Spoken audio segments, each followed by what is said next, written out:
Hi vlog, so come with me as I'm gonna go to Best Buy and get my new vlogging camera. Hopefully this time hindi na ako tamarin mag-edit because I really wanna get back to vlogging and maybe back on YouTube and start my TikTok vlogs as well. So yeah, we're here na in Best Buy and I'm checking the prices and I'm just gonna show you which one I'm gonna get. It's the white one over there.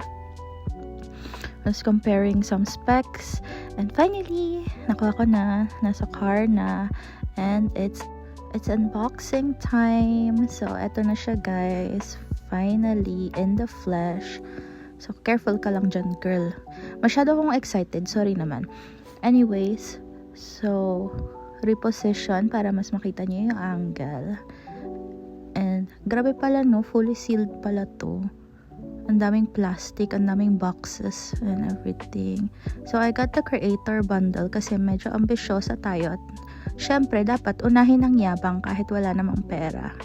It's the reason why I bought this cam is sa summer magta-travel kami ng anak ko, and last summer ang dami kong travel pero hindi ako nakapag-vlog kasi lagi napupuno yung phone ko, and then at the same time ang hirap mag-travel na need mong gamitin yung phone mo tapos need mo rin na mag-video. So ito na siya. Actually meron na akong GoPro before pero kakalipat-lipat ko ng bahay, hindi ko na siya mahanap, and medyo luma na rin siya, outdated na, back in 2019 pa yun eh. So yeah, so yung bundle, it came with that ang tawag dyan, di ba hindi tayo creator kaya hindi natin alam yan, basta yung quintas, tapos marami pa siyang mga accessories inside. Ang sobrang excited na hulog ang serve.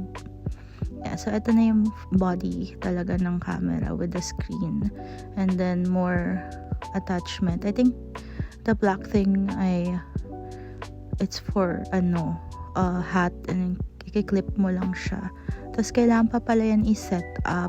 Napuno na naman yung phone ko, so delete ulit ng mga apps and then re-download na lang after. But yeah, I'm just gonna skip to the part where I show you guys all the specs kasi masyado ko na-excite dyan na na siya, ibinusisi ko isa-isa. And yeah, I also bought a separate na memory card. This one's a bit expensive too. Ang mahal pala maging creator wannabe, masyado kasi ambisyosa, but yeah. Okay, so sa mga oras na yan, napuno na pala yung aking phone memory. So naputol na yung video, pero sige lang, nagbubuting-ting pa rin ako ng mga accessories. Anyways guys, wish me luck. Sana naman wag na akong tamarin mag-edit kasi ang mahal-mahal neto. Hindi ko talaga siya afford, pero since ambisyosa at mayabang tayo, pinili ko pa rin. Okay, sige, bye.